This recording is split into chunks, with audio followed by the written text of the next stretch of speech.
Hello lovelies, welcome to a mixed media day at Inky Paws Art.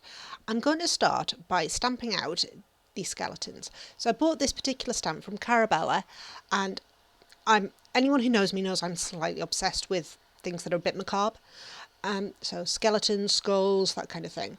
I have got a really large stamping block to stick it on, and I'm going to use just some plain white cardstock and get this baby stamped out. So I'm going to do 3 in grey and 3 in black. It's just to try it out, see how I like each of these and see what works when I colour them in. I'm going to cut them out, like do a full fussy cut on them, and then I'm going to use them in a project. But initially, first bit is to get these puppies stamped. So it's quick, it's easy, it doesn't take up a lot of time. I just needed a big enough stamping block, and thankfully I have one. And for the first time in a very long time, I actually cleaned my stamps. Go me.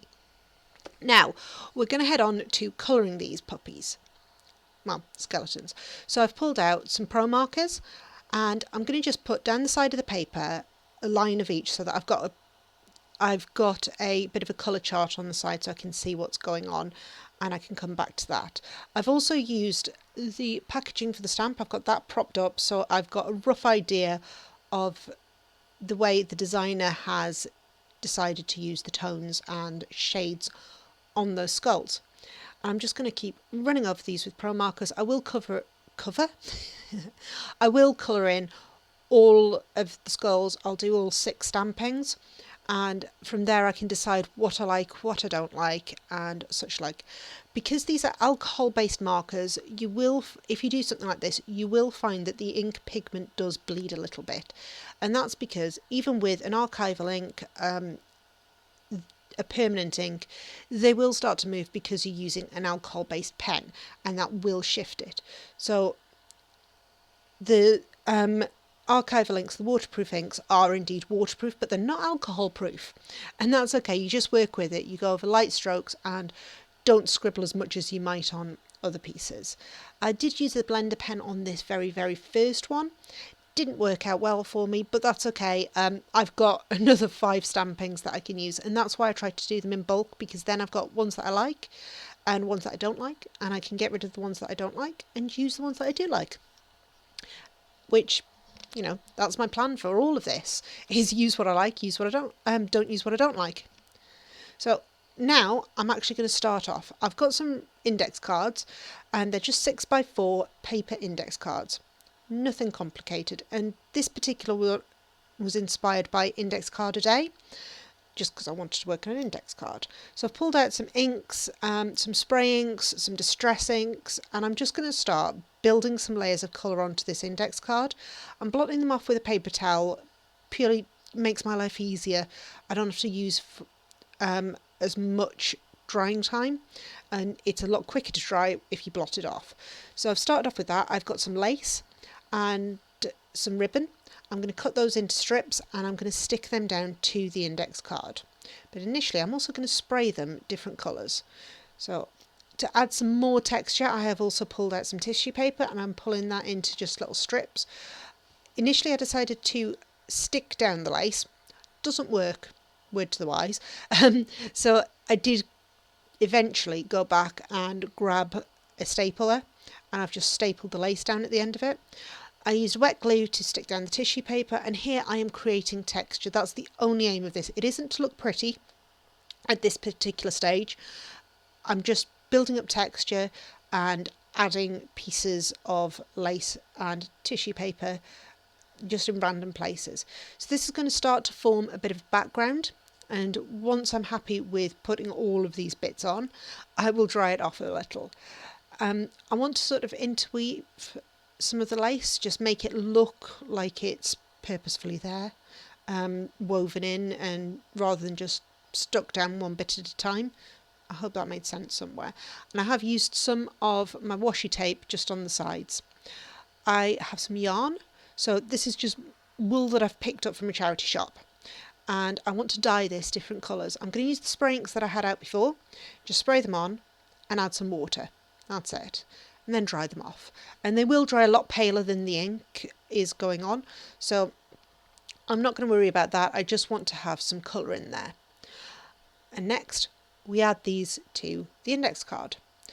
I've cut them into strips so that they are a little bit easier to manage, but not all over the place. And I'm layering it up with some more of the lace and the ribbon. Now for the stapler.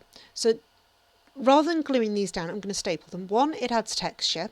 2, it allows the yarn and the lace and the threads to flow around a bit. There's still a lot of movement in there.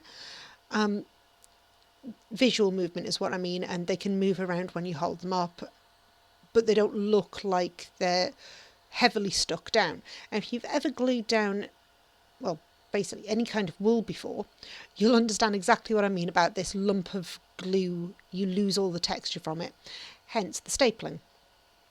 So once all of this is stapled down, which takes a little bit of time because apart from jamming the stapler, I also wound up getting bits where it's a bit too thick to staple down. And that's okay, we just played around with it. Now I've added some gesso, and that's what you saw just there. And I'm just going to cut off some of the the excess that I had, and add some more gesso, add some more of the tissue paper, and then dry it off again. Now this adds even more texture to the piece. It adds a bit of colour and starts to blend those dull colours together, because don't forget I want to use the skulls on this, and having fussy cut out all of those skulls, I need to give them some sort of background to work with. So I'm going to go into sort of the greys, the browns, the yellows, just to get that kind of colour. So I'm using spray inks here and water just to move the ink around, and then I'm drying it off because it's much easier to work with once it's dry. And because it's an index card, it's not a heavy piece of cardstock. So the more water I'm adding to it, the more unhappy that cardstock's going to be. So letting it dry is a really good idea every so often. And also cleaning off the work surface so that I understand what I'm doing. Now, having got these lovely skulls, I'm going to cut them apart and then ink the edges with pumice stone ink. And that just helps to stop it looking like I've cut it in certain places. It's the only thing for it. And then I'll arrange them on my lovely index card that's nearly there. I'm using pop dots to stick it down because, first of all, there's a lot of texture going on behind that, and secondly, I want them to stand off the page a little bit rather than blending into the background, hence pop dots. So very nearly at the end of this, I have some glitter paste, some chunky glitter paste, which I'm just going to smear over, and that's going to add some more texture because this is all about texture, and it's going to add areas where it's going to catch the light a bit more, stops it looking quite so flat. Final bit is sticky pearls and these sticky felt dots, and they are just going to be stuck down randomly all over the place. I'm going to literally use up the entire set of pearls that I've got there. So that's all there is to it. It's actually fairly simple. There's not a lot that you probably don't have lying around. You'll have staples, you've probably got offcuts of bits and pieces, so why not give it a go? I'm going to be joining in with the Index Card a Day challenge in June, and I hope you'll join me there. Take care, and I will see you soon. Thanks for watching. Bye.